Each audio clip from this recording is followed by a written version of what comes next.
aí, pessoal, estamos começando mais um Espia na Rádio aqui na Rádio Vovó Dedé, exatamente às 3h15 da tarde desse dia tão especial, desse dia 18 de abril de 2022, hoje recebendo o maestro, regente, compositor cearense, Poti Fontinelli. Poti, seja muito bem-vindo a esse dia aqui de hoje. A gente vai conversar bastante sobre música, sobre, enfim, tanta coisa como a gente viu aqui no currículo. Mas para conversar com você aqui hoje temos João Lucas. E aí, pessoal, boa tarde. Eu aqui, Amanduca Balbo e Pedro Linhares. Boa tarde. Mas bom, primeiramente seja bem-vindo, como já falei, boa tarde. Para começar, como foi que a música ela adentrou aí na sua vida, que você começou nesse campo tão grande, tão imenso aí? A apresentação que eu tive de vocês é que vocês estavam aqui já desde crianças, pequenininhos, e comigo foi a mesma coisa, só que foi lá em Viçosa do Ceará, né? Eu tinha uma inveja danada do desfile de 7 de setembro. Quer dizer, eu nunca tinha tocado nada e eu tinha problemas de saúde. Mas assim, quando eu fui estudar, eu comecei a estudar com 7 anos, por conta dos problemas de saúde que eu tive. E aí eu via lá o desfile, lá o nosso amigo Miguelzinho tocando o pistão, que não era pistão, né? Na época a gente chamava de pistão, de corneta. Na verdade era uma cornetazinha fazendo só a clarinata, e eu era doido por aquilo. E via o pessoal tocando e tinha vontade, mas não ia. Aí a gente criou um grupinho lá de fazer um teatro no quintal de uma das casas. E a gente brincava de cantar e minha mãe tinha um hotel. E como é uma cidade pequena, de interior, 50 anos atrás, tinha muita... Mas Viçosa já tinha uma boa atividade musical. Então se apresentaram lá em Viçosa grandes nomes que faziam o Nordeste, né? O Coronel Ludugero, isso aí, ele era o the best. Roberto Miller, Noca do Acordeon. Noca do Acordeon, depois quem estiver me ouvindo aqui, digite aí e veja... O cara tinha uma inspiração musical muito, muito classificada, muito boa a música dele. E esse povo ficava hospedado no hotel da minha mãe. Então, quer dizer, tinha um convívio musical com eles, tinha um convívio musical nesses eventos que tinha lá, mas eu não desenvolvia nada. Mas aí eu era envolvido, né? Eu me envolvia, mas não tinha nada. Foi aos 15 anos é que eu fui entrar no coral da escola técnica, que aí foi assim o meu início musical mesmo. E eu achava, quando eu ouvia aquele coral, é interessante, eu não consigo explicar, eu já tentei explicar isso para todo mundo, mas é uma sensação muito estranha. Mas assim, um cara que veio do interior, que não conhecia coral, e eu me lembro que a primeira música que eu ouvi, eu me lembro bem, foi Gradual para Domingos de Ramos, do padre Zé Maurício Nunes Garcia. Pô, imagina um cara que vem do interior, acostumado a ouvir forró, baião. Mas quando eu vi aquilo lá, Gradual para Domingos de Ramos, aí eu nunca cantei essa peça, inclusive, né? Nunca fiz com os meus corais, com a orquestra. Aí que eu ouvi aquilo, eu não sei, aquela magia das vozes, sabe? Sim, é impressionante. sim. Tem gente que toma gosto, tem gente que... Não é assim, olha para uma bicicleta e, pô, é isso que eu quero, né? E acaba virando um campeão de bicicleta. E eu fiquei realmente impressionado com o coral. Então, assim, aí... Isso eu vi o coral antes de eu entrar na escola, porque minha irmã aqui já estava na escola e cantava no coral. Então, assim, eu tive primeiro esses contatozinhos em Viçosa, mas o que me deixou impressionado é aquela sonoridade de coral. Mas, pô, eu era um suburbano, um cara de Fortaleza normal que ouvia aquilo. Eu não sei por que aquilo exerceu em mim uma magia, aquelas coisas das vozes. E o coral era muito bom, era regido pelo Paulo Abel do Nascimento, que é outro grande... aqui do Ceará, que fez sucesso, era um soprano, né? Ou sopranista, como alguns falam. Era um homem com a voz aguda, já de mulher. Sim. E ele fez muito sucesso na Europa.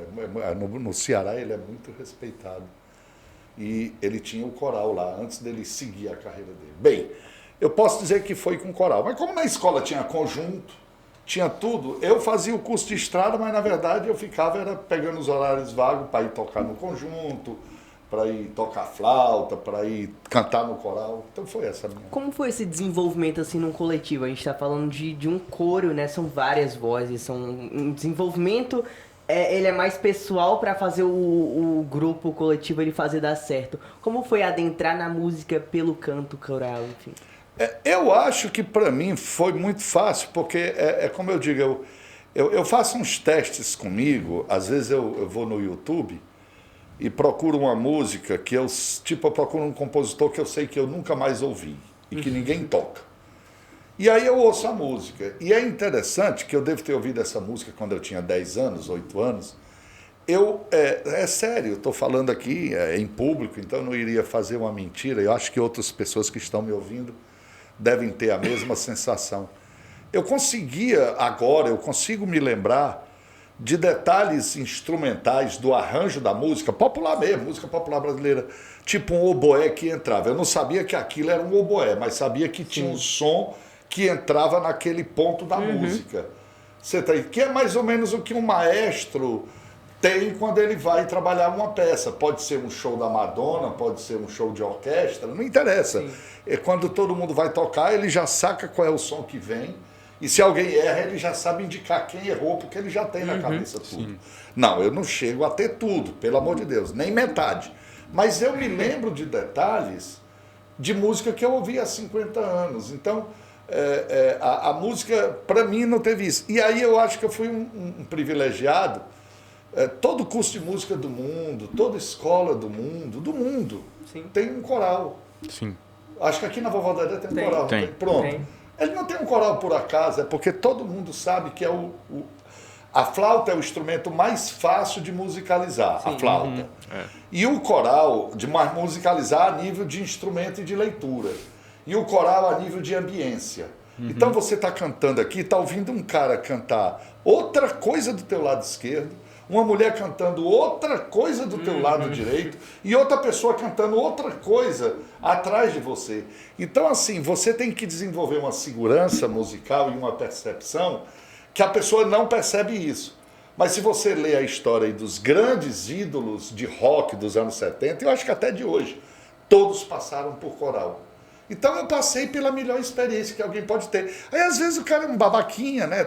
Não é coral, não, coral é coisa de careta. Pô, porque o cara é babaca mesmo. Aproveita o coral, não interessa de quem é o coral. Não interessa se é o coral de uma instituição maluca. É coral. Entra no coral, desenvolve ali uns anos a tua percepção musical. Eu tive essa experiência, a vida inteira. Faz sentido, coral. né? Ele é uma coisa social. Eu tive um curso gratuito. Massa. Um curso gratuito. A gente abre coral de empresa, vai bem pouquinha gente. O pessoal não percebe isso. Você facilita a voz, você ganha segurança para cantar. Ganha amigos. Porque a guitarra tu se esconde de trás dela, teclado tu se esconde de trás dele, bateria tu se esconde de trás dela. Mas coral tu tem que abrir a boca e olhar para a pessoa na tua frente e cantar. Então aí só aí tu já vai quebrando um bocado de neurose que tu tem. Tu já fica mais solto, fica mais leve. Mas aí a moçada associa, não, é coral, não é forró, é coral, não é funk, é coral, não é rock, então não presta, pronto. E aí o mundo está se acabando, mas tudo bem. Curti, a partir dessa inicialização sua no coral, como um desenvolvimento mesmo da música, quando foi que você sentiu a necessidade de tornar profissional, tornar a música uma profissão, seguir uma carreira na faculdade? Não, eu não senti necessidade, não. Não teve, ela o mundo me fez ser profissional, porque foi assim, eu me formei em estradas na escola técnica. Aí uma construtora, que ainda hoje existe no Ceará, estava convocando formados em estradas, quer dizer, a principal atividade nossa seria topografia. Então eu sou topógrafo.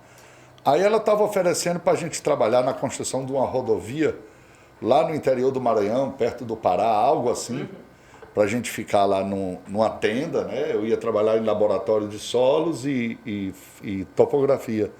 Mas oferecia um salário mínimo com aquele velho papo. Ah, mas é só para começo, depois melhora. Eu falei, peraí, eu vou sair daqui do Ceará, comida feita pela mamãe, minha roupa lavada, para ganhar um salário mínimo, não interessa, um salário mínimo sempre foi ruim. Então, para ganhar um salário mínimo, isso eu já estava dando umas aulinhas de flauta e de violão. Assim, eu nunca tive e não tenho a capacidade de ser um professor para dar aula para um violonista. Mas para quem está no zero, eu sou maravilhoso. Né? Então eu dava aulas para pessoas no zero. E eu já ganhava quase isso, só dando aulinhas ali na aldeota, não sei aonde, não sei aonde. Aí eu falei, cara, o que é que eu vou ficar fazendo nessa profissão? Aí eu queria fazer engenharia na Federal. mas já com esse viés, saindo do coral, da banda lá, o Liduíno Pitombeira, que hoje é da Academia Brasileira de Música, tocava no conjunto comigo, aí no meu Facebook tem a foto, eu tocando bateria e ele tocando baixo lá, com a gente menino, né, na escola técnica. Então já tinha uma atividade musical. E essa profissão da escola técnica, eu não sei se hoje, eu acho que ainda hoje ela não é regulamentada, o técnico. Como ela não é regulamentada, ela não tem valores estipulados. Sim. Tipo assim, um engenheiro tem que ganhar no mínimo 8 salários mínimos, existe lei.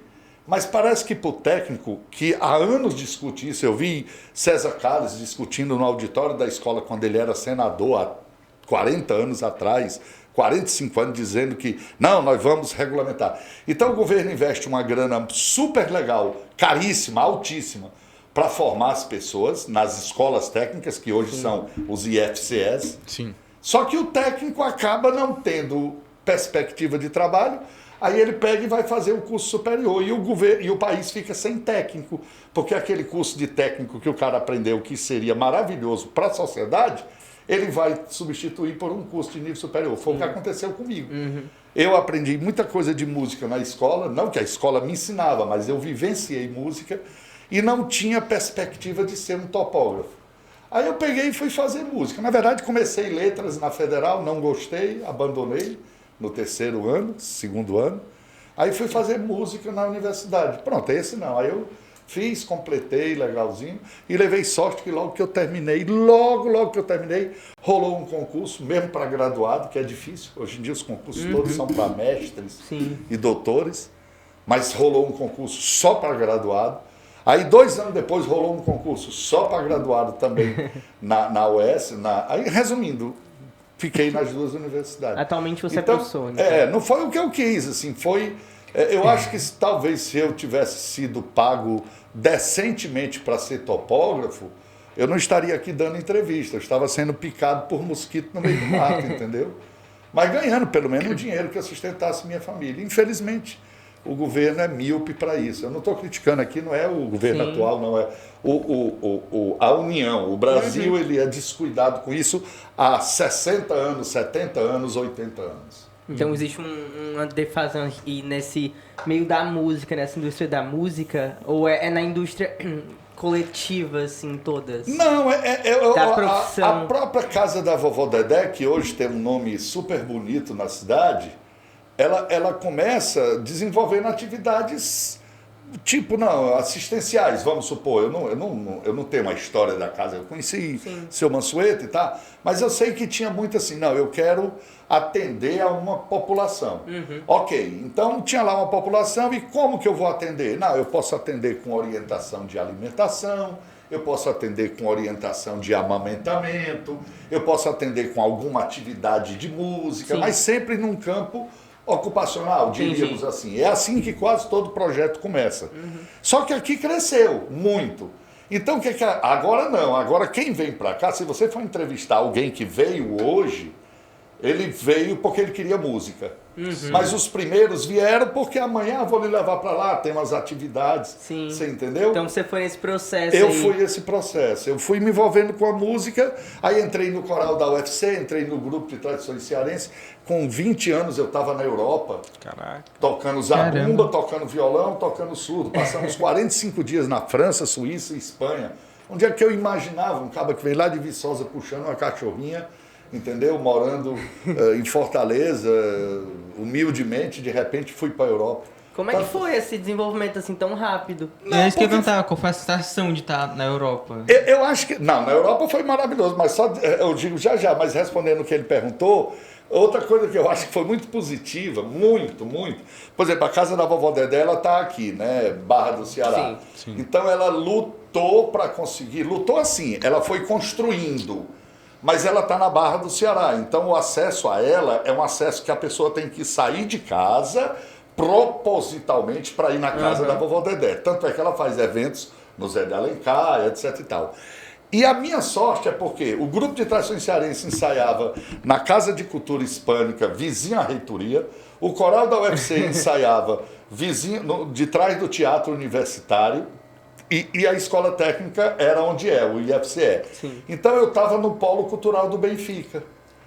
Então as oportunidades, é como se vocês estivessem aqui no Ceará tentando ir gravar lá em São Paulo e eu estava já em São Paulo. Né? Por exemplo, a Tapera das Artes e outros, né, outros serviços. Vocês estão construindo um nome muito maior do que vocês. O esforço de vocês de construção natural, não é um esforço proposital, a construção é natural, mas vocês estão longe de onde acontece. E eu estava onde acontecia. E ali você acaba conhecendo fulano, beltrano, cicrano. Eu, por exemplo, eu fui tocar o meu primeiro show pago, que eu nunca imaginei. Eu acho que eu tinha 20 anos de idade, tocar zabumba num grande show, zabumba, porque eu tocava zabumba no grupo de tradições cearenses. Quer dizer, mas o cara só me chamou porque me viu tocando zabumba no grupo de tradições cearenses. Então eu estava no centro da visibilidade, né, que era o Polo Cultural do Benfica, né, que está meio destruído. Né, assim, as atividades artísticas da UFC foram lá para o PC, que eu discordei a vida inteira, mas foram. Né, e a gente desocupou o Polo Cultural do Benfica, que era a grande efervescência de Fortaleza. Sim, E aí da Europa que ele perguntou, não dá para te dizer não, mas é uma coisa de doido, porque um cara que não imaginava, assim, tinha gente lá no grupo que nunca tinha entrado no avião, e você já entra no avião para ir para a Europa. E a gente fez shows muitos em várias cidades, porque foram 3 festivais internacionais de folclore. Um em Confolã, na França, um em Fribourg, na Suíça, e um em Barcelona, na região, né, da Catalunha. Então você imagina assim, e outra coisa que tinha uma coisa muito legal, mas muito legal, é porque, como era do CIOF, que é Comitê Internacional de Organização de Festival de Folclore, naquele tempo ele não tinha estrutura. Agora parece que tem uma regra que quando você convida um grupo folclórico vinculado ao CIOF, tem que hospedar no mínimo em hotel 3 estrelas. Agora, para evitar hospedagens malucas. Sim. Mas naquele tempo não tinha essa regra. Então, em muitas cidades, nós ficamos... Não foi muitas cidades, mas algumas cidades nós ficamos nas casas das pessoas. Então, olha que maluquice. Eu já ia para a Europa, porque se você comprar um pacote para ir para a Europa, você vai para um hotelzinho básico. Legal, hotel bom, hotel ruim, não interessa. Você vai para hotel.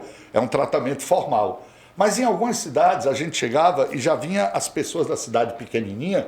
Então, Poti, você vai ficar com o Silvino na casa do Messier fulano de tal. Então ali eu já tinha a minha experiência de ver como é que o francês vive. Quer dizer, eu ganhei a viagem e um treinamento de vida com aquele povo. Sem contar que como a gente era folclore, né?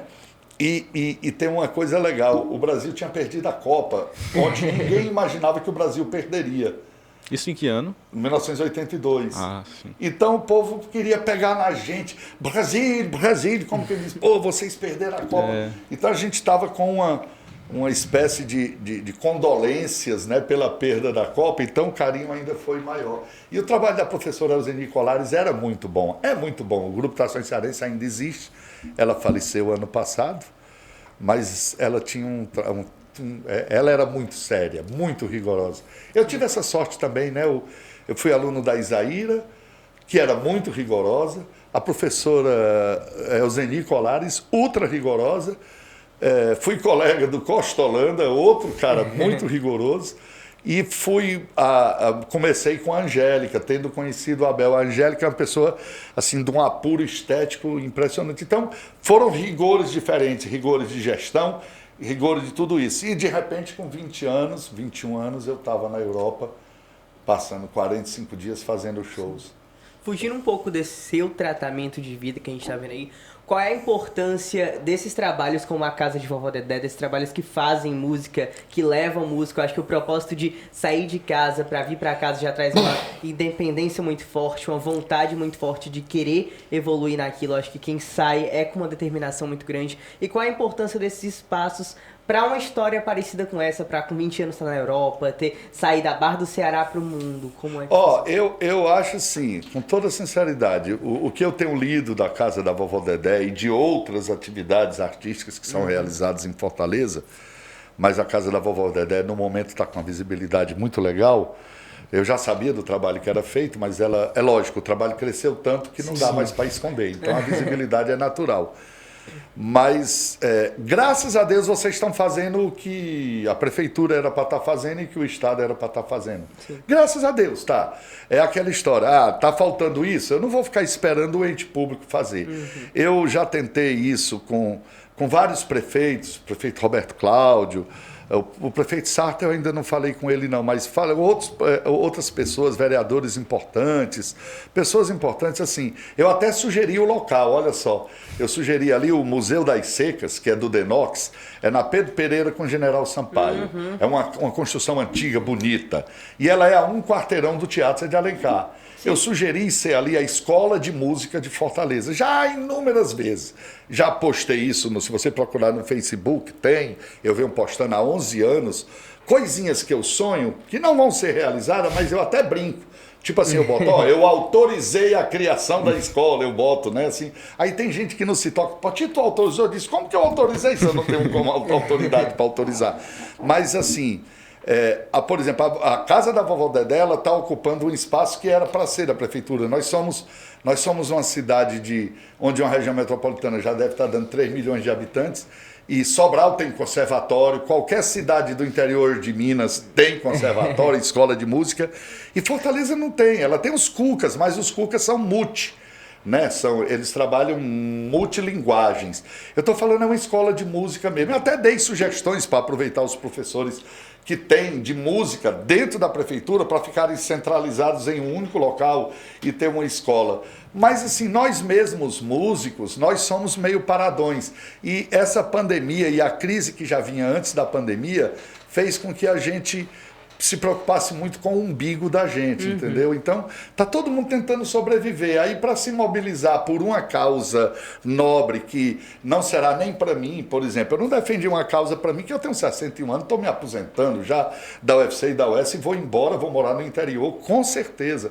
Eu podia esperar o auge da minha profissão, porque maestro fica famoso com 70 anos, né? Que fica aquele idoso já, tá... Pode observar como todo maestro, o auge dele é... Não, eu desisti.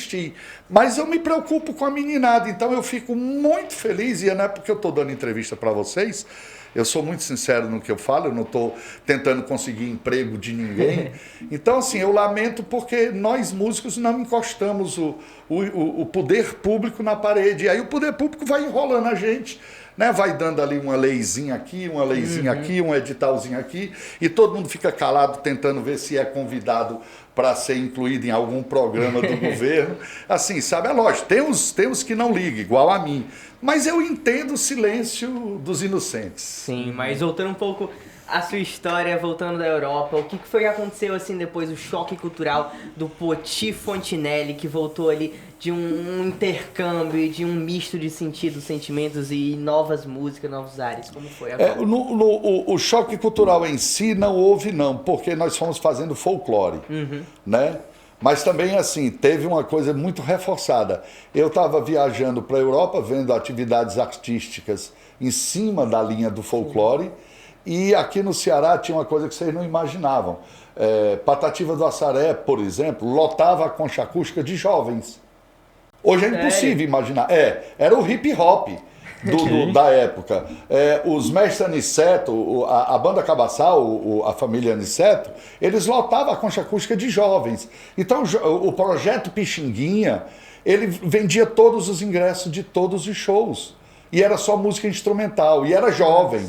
Então, mas entenda essa variedade de estilos musicais e de comportamento, porque os estilos, eles não são mais só estilos sonoros. Eles trazem em si um comportamento de roupa, um comportamento social. Ele traz, por exemplo, eu digo que, por exemplo, o funk, ele é um cordel digital.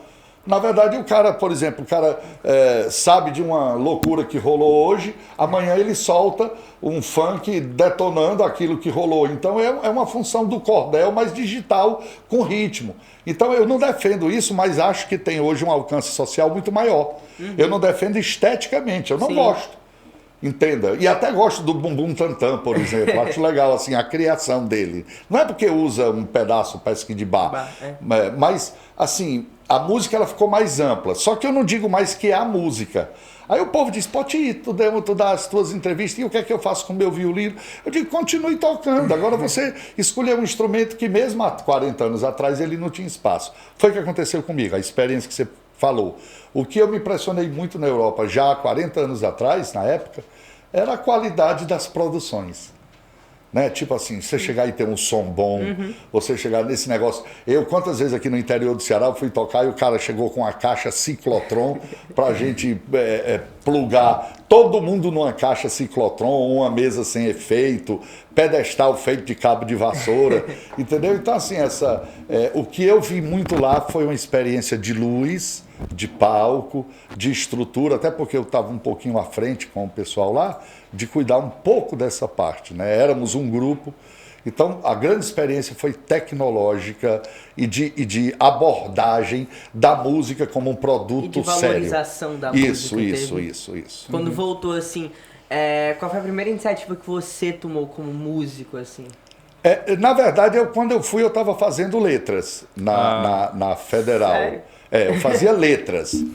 E aí, mas continuando músico, tanto é que eu fui como músico. Sim. Aí quando eu voltei, a primeira iniciativa foi me inscrever no vestibular da UES para música. E foi aí que começou, então, a faculdade?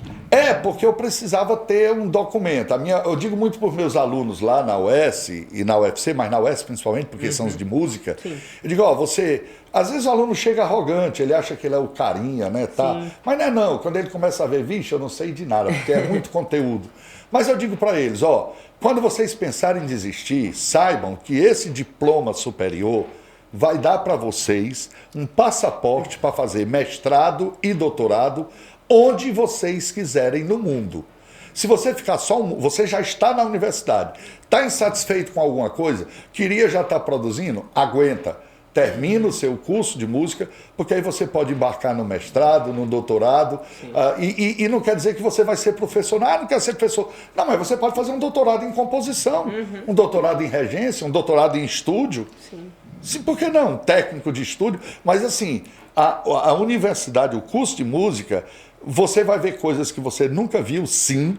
Vai ver coisas que você acha que já domina, sim, mas faz a mistura disso e aprende. Aprender não faz mal, não.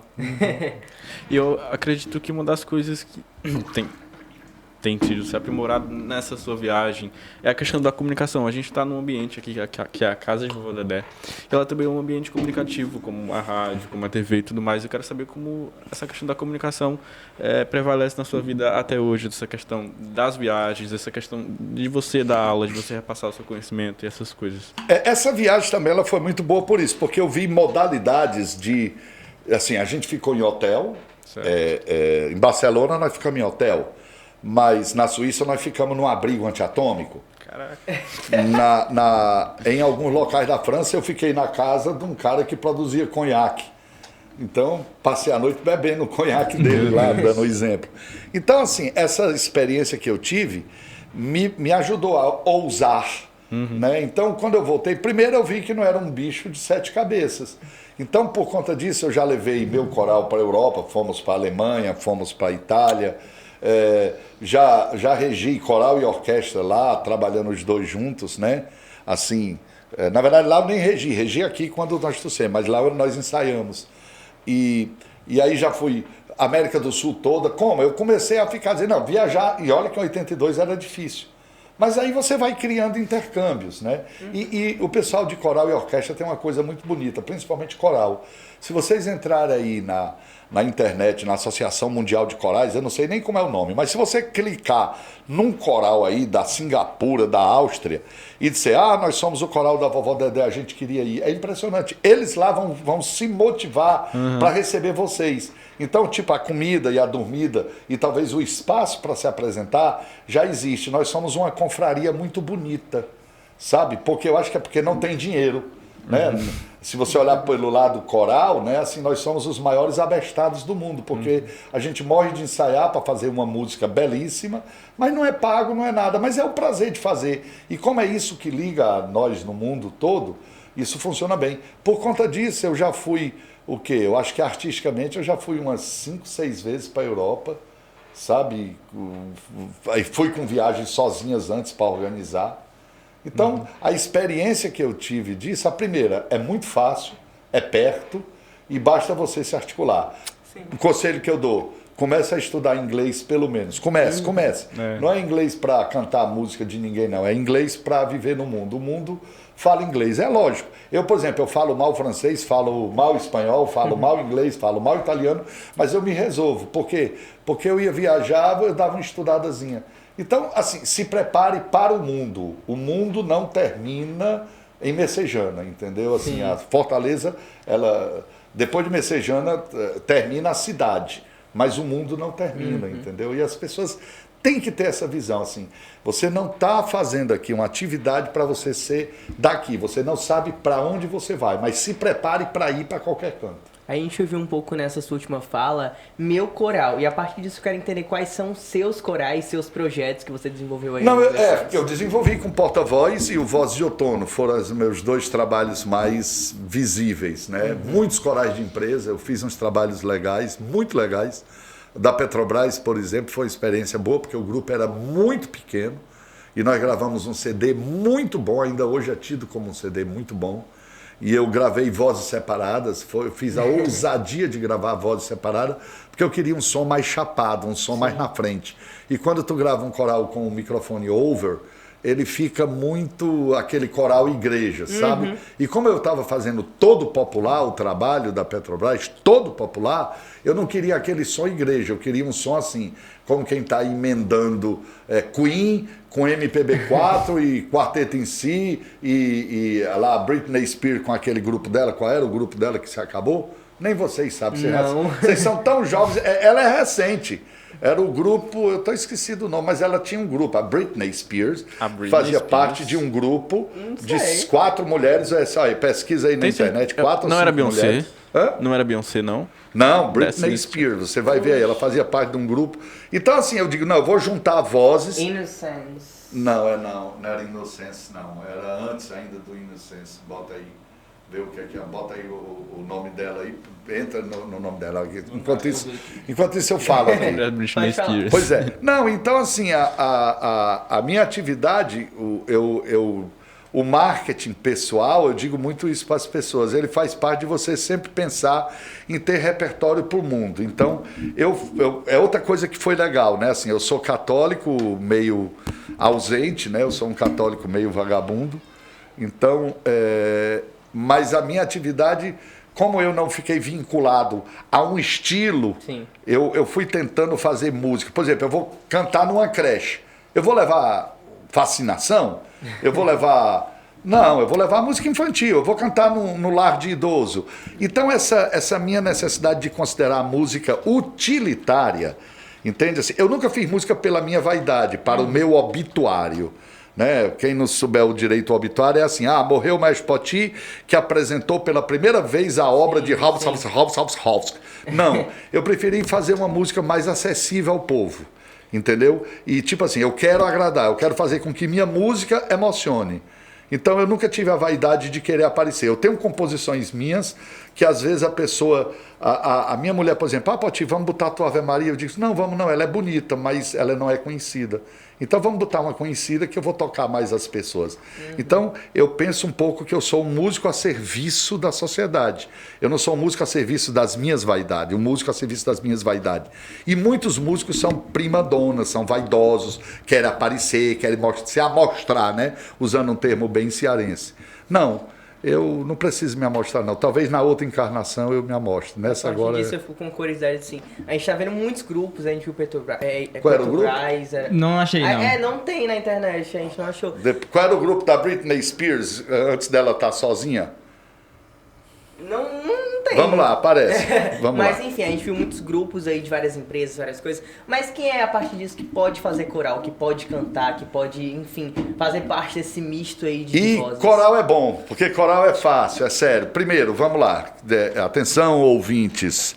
Não existe o desafinado, ok? Então, e quando você diz que é desafinado, você está dizendo um absurdo.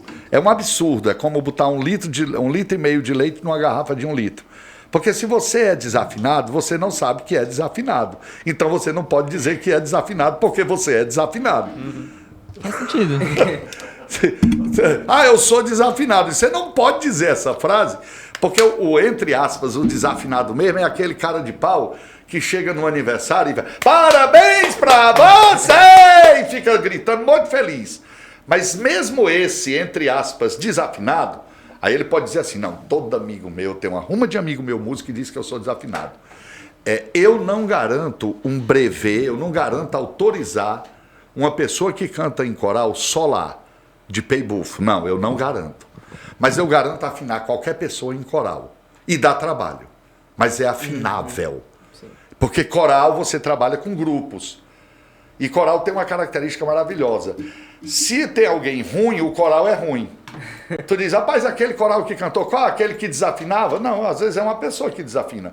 Então, coral, você não pode aparecer. Eu quero aparecer, então vai ser solista.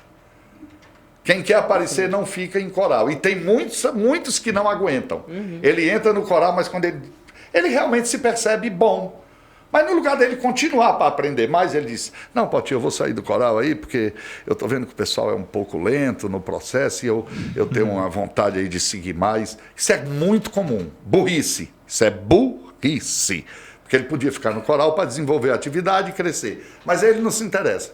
Então, coral é o melhor local que tem. Porque se for um maestro paciente, ele trabalha. Agora, é lógico que se eu faço seleção e pego vocês três, faço um teste, vocês chegam para mim com a voz feia, a voz de taquara rachada, a boca desmanchada, mas eu sei que vocês estão afinados, eu organizo bem ligeirinho.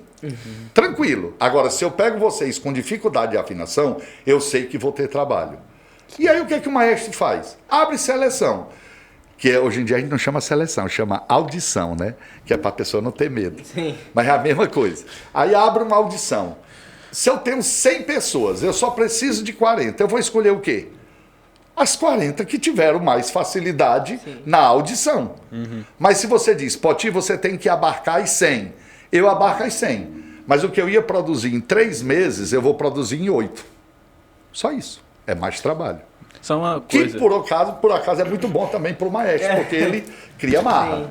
Só uma coisa, eu acho que eu achei o nome do clube que ela participava. É o Clube do Mickey? Clube do Mickey? Não. Tem certeza? Ela acho que ela não fez parte de nenhum outro. Fez, Britney Spears fez. Ela fez parte do Innocence, acho que. O Clube do Mickey. Clube do Mickey. Eu acho que tinha até o Justin Timberlake e a Christina Aguilera. Enfim. Clube do Mickey. Não. Mas vamos lá, vamos conversando aqui. Enfim, vamos... vai dar certo, vai dar certo. Mas bom, então a gente viu aí que existe o quê? O Clube do Mickey. Existe. Me permita fazer só uma interferência. A questão da pessoa desafinada. É possível haver uma pessoa, quem está lhe falando é um leigo que cantou quando era muito menino, hoje tem 70 anos. Não é meu caso, mas é algumas coisas que eu vejo aqui. É possível haver alguém tão incapaz de cantar uma música no tom certo? Por exemplo, eu acabo de cantar Ouviram do Ipiranga as margens plácidas. A pessoa acabou de ouvir. Ouviram do Ipiranga as margens. Sim. É possível. Isso é incorrigível? Olha, ou tem algum nome técnico? É o que eu falei. É afinável, sim. Mas, por exemplo, eu vou lhe dar um exemplo. Eu garanto pegar essa pessoa e colocá-la para cantar o hino nacional junto com os outros totalmente correto. Quando eu deixá-la só, eu não garanto que ela cante correto. Você está entendendo? Porque os outros cantando vizinho a ela, eles vão apoiar e puxam. Agora, é trabalhoso sim. Inclusive, eu vou dizer uma frase aqui que talvez vá gerar polêmica grande. Mas quem é afinado mesmo bom, morre afinado. E quem semitona uma merrequinha pode morrer de se dedicar, vai morrer semitonando uma merrequinha. É como se tivesse um paquímetro desregulado. Então vai medir a vida inteira errada. A pessoa ouve, mais ou menos seria assim, um pseudo-daltonismo auditivo. Olha que loucura, né? Mas realmente a resposta auditiva, eu já ouvi de algumas pessoas, inclusive, os porquês disso. E não conheço uma tese de doutorado ou de mestrado sobre a razão do desafinado. Mas assim, alegam-se duas coisas. Uma seria, mas se tiver algum otorrino aqui me ouvindo, que depois nos ajude, seria que o tímpano fica mais esticado ou menos esticado, e aí a codificação sonora, né, do som é tipo assim, eu canto 440 e a pessoa não codifica 440, lá, aí ela canta lá, seria isso, uma. E a outra seria a falta de ambiência musical. Aí caberia um bom doutorado. Né? Tipo assim, a criança tem aula de música na Europa, na Argentina, no Chile, nos Estados Unidos. Então ela tem aula de música mesmo, não é aquela enrolação que alguns colégios usam para ganhar cliente e diz, temos aulas de música, temos não sei o quê, mas às vezes é só uma enrolação. E fechando, porque esse exemplo que eu te dei é um exemplo que ocorre bem próximo de mim. E se eu percebi uma coisa, eu coloco a música aqui e a pessoa acompanha a música. Então, ainda o exemplo, ouviram juntamente com, parece que o ouvido dela ouve a música corretamente, tanto que ela reconhece depois a música em qualquer, mas mesmo em conjunto ela não consegue de jeito nenhum. Por isso que eu disse o termo daltonismo, porque assim, você sabe que tem uma cor, mas você diz outra cor. E aí eu lhe garanto que se essa pessoa, tipo, você entra no coral, você cantou aí pra mim, na primeira vez que você cantou, você desafinou placidades, cidades. Então, tranquilo.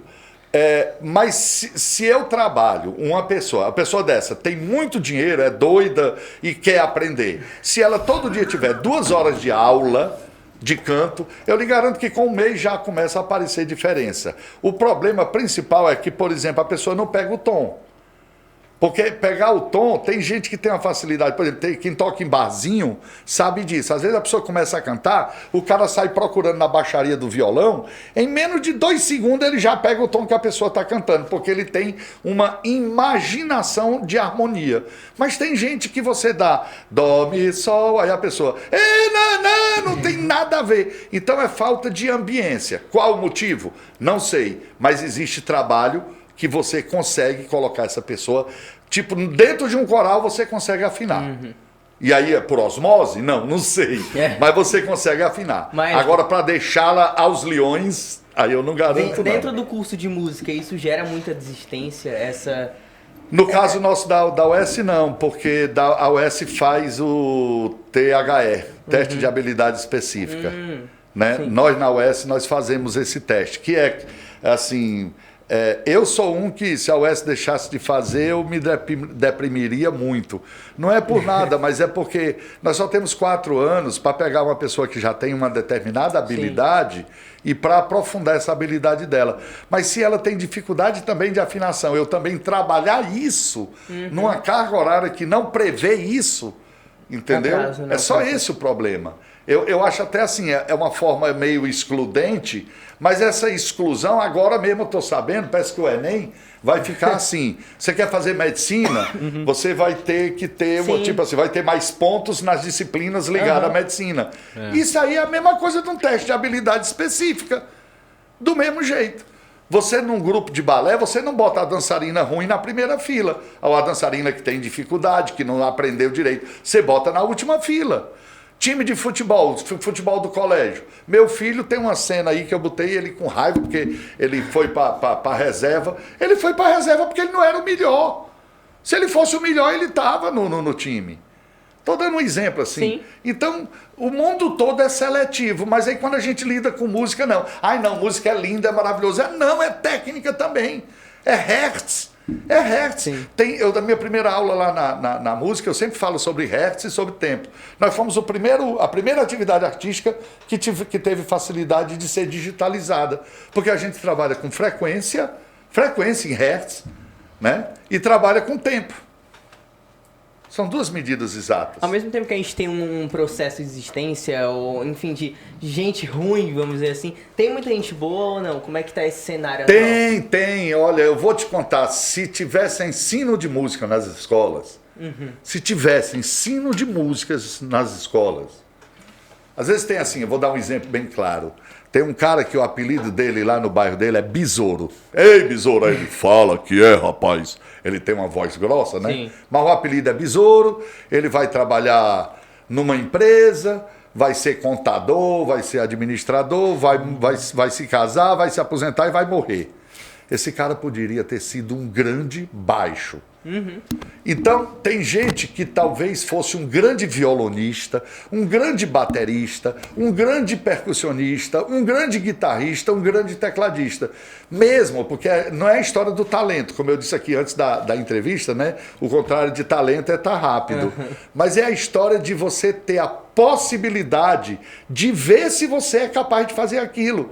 E nós não temos essa possibilidade. Então tem gente que nasceu, viveu e morreu talvez com um potencial incrível. Sim, tem gente que tem mais facilidade. O que é que se usa na religião, principalmente na religião cristã? Chama-se de dom. Está resolvido. Mas uma pessoa que mata com requintes de perversidade com 13 anos, perfeitamente, mata bem com requinte legal, não é dom também, não? É uma questão que eu estou só colocando. Sim. Então eu não gosto muito de chamar de dom. Tem pessoas que têm mais habilidades para algumas coisas. Eu acho que Deus nos ajuda sim, mas em outro momento. O importante era descobrir quais essas habilidades que as pessoas têm. No caso da música, caberia ao Estado desenvolver. Aqui na Vovó Dedé, eu já trabalhei com um músico de vocês aqui, o Vitor, parece, do violão, né? Eu já levei 2 vezes para os concertos lá da CDL. O que toca violão, ele ganhou um prêmio lá em São Paulo, etc. Tal. Então, por exemplo, tem gente que tem uma habilidade danada, mas ninguém vai descobrir a habilidade. A Vovó Dedé descobre alguns. Aí você diz, mas tem uns que não se destacam tanto. Não, aí não se destacam tanto por vários motivos. Ele talvez não tenha tanta facilidade para aquele instrumento, ele talvez não se dedique para aquele instrumento, o que o outro se dedicou. Tem uma série de fatores. Esse negócio de só dizer, fulano de tal tem dom ou tem talento, isso não resolve nada. Tem que ter uma casa da Vovó Dedé em cada bairro de Fortaleza. Tem que ter um acesso, né? Pra Sim, entender. porque senão você não vai saber se você tem alguma habilidade. Se começasse desde cedo, se nas escolas, com 2, 3 O mundo é anos. assim, só não é assim aqui no Brasil. O mundo é assim. Um bocado de gente. O tempo que tu toca tocando bateria, o tempo que tu toca estudando, ensaiando um teclado, estudando em casa, tu não tá fazendo besteira, pô. Só isso, entendeu? Aí tu tá lá sem fazer nada em casa, só fazendo besteira. De repente, não tem o que fazer. Um amigo chama pra uma parada, você vai. E aí, meu amigo, dançou.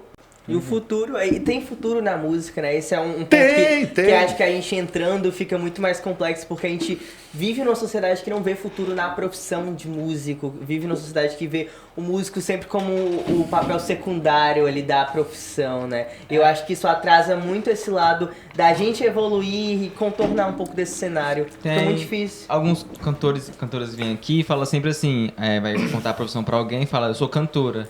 Aí a pessoa fala, não, sou músico. Você fala, mas você trabalha de quê? Sempre tem esse cenário. Mas eu acho também que a gente colabora, sabe? Eu posso lhe garantir que eu fui diferente. A gente tem que ser, não é arrogante, mas a gente tem que ter uma boa cultura. Senão o povo dobra a gente. Eu vou dar um exemplo bem bobo. Eu passei no vestibular, o pessoal fica feliz. Uma pessoa que é da área normal, né? Que eles chamam música não normal. Aí a pessoa passou em que? Em música? Aí a pessoa, vixe, música, entendeu? Então já há um preconceito natural. Sim. Se você entra na música e estuda, se aprofunda, sabe? Tipo acústica. Ora, onde é que um técnico de acústica não tem emprego em qualquer canto do mundo? Tem. Um bom técnico de uma mesa de som, ele não perde emprego nunca. Então, assim, o problema é que a gente se dedica muito à música e às vezes a gente não se dedica no contexto social da música, na história da música. Tipo assim, vocês vão se apresentar, aí, nós vamos apresentar agora uma peça de Villa-Lobos, ele compôs mais ou menos em 1900 e tanto, essa técnica que ele empregou, papapá. Essa é uma forma de apresentar a obra que tu vai tocar. E a outra é, aí moçada, eu vou tocar um som agora bem legal do Villa-Lobos. Meu amigo, me poupe. Dá uma estudada no que tá, se impõe um pouco. Né, vai falar o título em alemão, fala o título todo errado. Então a gente tem que saber mais do que quem está ouvindo, porque quem está ouvindo não vai estudar música. Quem tem que saber somos nós. Então a gente tem que ter um conteúdo bom, estudar um pouco línguas mesmo. E hoje, com o YouTube, não me venha dizer, é porque eu sou pobre. Não, você é pobre, não, você é preguiçoso. Porque você pode estar aí todo dia, não, eu vou aprender aqui. Hoje mesmo eu estava dando uma olhada em árabe. Árabe? Árabe. Aí desisti. Eu também disse. Por quê? Foi difícil? É muito complicado, é muito complicado. Aprendeu nada, não? Não, só o básico, uma aulinha só que eu estava vendo. O problema é assim, ele ensina aquela letra A, B, C, D, vamos supor. Eu acho que eu vi um vídeo Mas assim. quando ele vai escrever, ele mistura, ele junta os desenhos e anula o que tu aprendeu. Tu tem que ter convivência. Tipo assim, o A, né, a bolinha com a perna. Mas vamos supor, se ele for botar A, B, C como uma palavra, ele corta um pedaço do A, bota dentro do B, bota o C dentro. Vi um vídeo Então assim. vira uma nova figura. Aí eu tenho que aprender duas coisas. Aí pelo menos eu aprendi. Por exemplo, eu aprendi o numeral persa hoje. Sim. Né? Os números, né? Então, assim, por exemplo, o 1 é isso aqui. O 1 é uma bola, é um ponto. Tá. Então, eu entrei no numeral. Então, veja bem, para que eu estou aprendendo numeral persa? Para nada. Mas eu fico Mas usando. aprendeu. Eu estava meio deprimido, eu estou aí concluindo meu mestrado, estou com a cabeça ruim.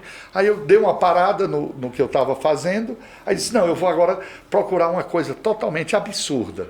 Aí procurei. Então, assim, a gente tem que estar em constante pesquisa. Sim. Se a gente tem uma cultura boa, a gente dobra a pessoa que vem querer nos diminuir. Mas se a gente é Zé Mané, Zé Doidinho, aí o cara monta na gente. Sim. Certo. Nesses 60 anos... Pode falar? Não, é só uma coisa assim, é porque eu tava lendo um pouco das atividades que você exerceu durante sua carreira, né? E uma delas é o chefe de departamento de artes da Universidade Estadual do Ceará. Então eu quero entender qual é a sua ligação com as diversas áreas que a arte abrange, não somente a música, mas a arte em si. Não, na verdade é o que o Evelto está aqui com vocês, né? Sim, o Evelto sim. foi coordenador. A UES, ela tinha uma terminologia diferente há uns 25 anos atrás. Então o coordenador... Ele era chefe de departamento. Tá. Aí, por isso que eu fui, na época, chefe do departamento de artes, que, na verdade, era o curso de música. Porque a UES talvez pensava em criar um departamento com várias artes. Como ela não criou um departamento com várias artes, ela tirou o nome departamento e botou curso de música, né? É só isso. Eu fui chefe, como o Evelter foi, eu fui coordenador, vice-coordenador. E na universidade, assim, a gente vai também por boa vontade, porque ela não paga para a gente ser isso. Diferente da UFC que paga, por exemplo. Então, quem vai ser lá coordenador é alguém que realmente tem um envolvimento com o ensino. E todos lá no curso de música, graças a Deus, todo mundo sempre se dispõe. É um local, é um ambiente muito bom de trabalho, muito bom. A gente estava aqui conversando, eu até ia perguntar... Porque a gente está quase encerrando, deu quase uma hora de programa aqui. A partir disso, a gente ouviu um pouco sobre um possível mestrado aí que você está fazendo, ouviu sobre 60 anos de carreira. E a partir disso eu quero entender, Poti Fontinelli, o que é que foi que você ganhou aí de bagagem na música em 60 anos? O que é que vem por aí? O que é que você entende como música nesse cenário aí de tanto tempo? Eu dei a disciplina de marketing, produção e marketing, né? Produção cultural, o nome dessa disciplina optativa, lá no curso de música. E eu, então, levei o pessoal, gravei mais de 200 CDs na minha vida, lá no Mastruz com Leite, gravei 100 e tantos. Então, assim, foi uma experiência muito grande. Eu fiquei com uma experiência muito grande de produzir, de ver palco, som, luz, aterramento, tudo que é possível no evento. Eu me sinto hoje um cara muito sabido disso. Né? E isso foi muito útil para mim, na minha vida. Fazer shows ruins, fazer shows bons, estruturas péssimas, estruturas boas, bons estúdios, péssimos estúdios, bons alunos, péssimos alunos. O que eu fico triste é uma única coisa, isso é o lado positivo. O lado negativo é que muita coisa que eu estudei, a sociedade demonstra desinteresse absoluto. Sabe assim... tipo, ou eu procuro aprender o que é mais imediato, né, assim, muita coisa, sabe, tem muita coisa livros que eu li que vão ficar só para mim, eu fico com pena que são coisas, são saberes que poderiam ser transmitidos, mas você não tem os locais para depósito disso, entendeu? Por exemplo, eu vim para cá para entrevista porque eu achei que essa minha entrevista pode ajudar alguém, para desmistificar isso, para mostrar que o mercado não é só tocar, o mercado é produzir, o mercado é você ser arranjador, o mercado é você ser técnico de estúdio, você ser produtor de shows, você ser produtor de balé, produtor na área de música. Então, a música não é só um banquinho e um barzinho para tocar. E às vezes a pessoa tem um preconceito, que é um absurdo, porque são os que têm mais experiência, são esses que estão tocando na noite, por exemplo. Mas a minha tristeza é só essa, é que muita coisa que eu li, muita coisa que eu estudei, serviram para mim, óbvio, mas eu não tenho espaço para transmitir, né? Assim, porque a fome da sociedade, ela não inclui o cardápio de comidas que eu preparei. Então, ela só quer 5% das comidas que eu tenho. E aí eu dou esses 5%. E o resto a gente... Tipo assim, a gente não deveria morrer, né? A gente aprende tanto. Tá dizendo para um amigo meu, quando a pessoa faz doutorado, por exemplo, mestrado, eu estou no mestrado, não vou fazer doutorado, talvez não faça, não tenho mais, assim, tenho idade, mas não quero. Mas é assim, você devia fazer mestrado e doutorado e ganhar, assim, de Deus, né? Ou de quem criou o universo, mas tipo 10 anos, porque você aprende e morre. É uma maluquice isso. Então, como eu não quero só aprender e morrer, isso me desespera. Aprender e morrer. Não, eu tenho que aprender, transmitir, aí eu posso morrer. Você está entendendo? Eu tenho que ser útil, Não dá para não ser útil. Sim. Não dá para não ser útil. Eu sou muito empolgado com isso, a possibilidade de ser útil às pessoas, sabe, com o que eu faço. Se eu só aprender e morrer só com o que eu aprendi, eu não fiz nada na terra. Eu só fiz gastar a comida da terra. Eu comi arroz, feijão, que podia ter servido para alguém mais útil na terra. Não faz sentido. Não faz ficar sentido. Aí nesse individualismo, né? Não faz. Eu nunca tive isso e hoje eu tenho plena convicção disso. E a gente vê isso um pouco, porque a gente falou só da música do maestro Pô de Fontenelle, mas a gente viu outras carreiras aí que ao longo desses seus 60 anos você adentrou. A gente viu ali a gerontologia. Viu, enfim, o teatro, viu várias coisas. Mas conta um pouco desse, a gente viu um pouco sobre ser útil. Acho que essa parte da gerontologia é muito importante, porque é pouco falado, pouco discutido. Eu estou usando para mim. Pois é, como é que foi? Não, eu estou usando para mim. O que é, primeiramente, gerontologia? Não, a especialização que eu fiz em gerontologia é o trato do idoso no contexto social, né? Então a gente não olha pelo lado da geriatria. A geriatria é cuidar do idoso com homeopatia, alopatia, o que quer que seja. Tratamento médico, é cuidado, é trabalhar com cuidados, né?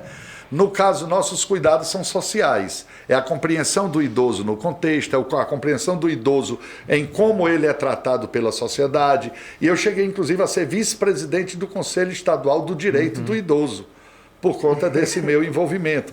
Então, é você garantir uma vida plena e uma vida digna para o idoso, observando essas questões sociais, questões habitacionais, questão de mobilidade, questão de tratamento ou de atendimento ao idoso nas necessidades dele, etc. e tal. Então, isso... Mas, por exemplo, eu não tenho como empregar isso, até porque eu estou na música, né? E também ninguém me pergunta, ninguém me procura, então eu estou aplicando para mim, porque eu estou entrando agora. A primeira coisa que eu fiz no dia que eu fiz aniversário foi pegar o meu cartão de idoso para estacionar. Eu, com orgulho, um orgulho enorme. Eu sou idoso, aí que barato. Vocês têm que me tratar direito, porque senão vocês vão ser processados. Tá bom. Né? Tem agora a lei do idoso também, que é igual a da Maria da Penha. Então, é legal isso, entendeu? E eu, para quem eu posso ajudar, eu ajudo, eu oriento. E para mim, eu me oriento todo dia. Como ser mais feliz, como ser... Que legal, a gente começou com um cara incrível aqui.